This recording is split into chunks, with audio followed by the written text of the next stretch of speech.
প্রিয় দর্শকবৃন্দ, আরেকটা বিষয় নিয়ে এখন আমি আপনাদের সামনে আলোচনা করব। সেটা হলো, আইপিএস কে কি অফলাইন ইউপিএস হিসেবে ব্যবহার করা যায়? আপনি কি মনে করেন? আপনি কি দেখেছেন কখনো ট্রাই করে যে আইপিএসটা কি? আইপিএস হচ্ছে রহিমা আফরোজের দেওয়া একটা নাম। আর আইপিএসটাকে সাধারণত বাহিরের দেশে বা অন্য জায়গায় এটা ইনভার্টার হিসাবে চিনি। আর ইনভার্টারের মধ্যে দুই ধরনের অপশন থাকে।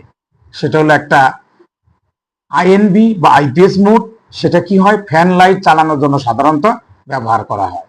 আর একটা ইউপিএস। হ্যাঁ দর্শক বৃন্দ, আইপিএস কে অবশ্যই রহিমা আফরোজের আইপিএস কে অবশ্যই আপনি অফলাইন লং ব্যাকআপ ইউপিএস হিসাবে ব্যবহার করতে পারবেন। শুধু কি করতে হবে, আপনাকে পিছনে ইউপিএস মোডে সিলেক্ট করে দিতে হবে।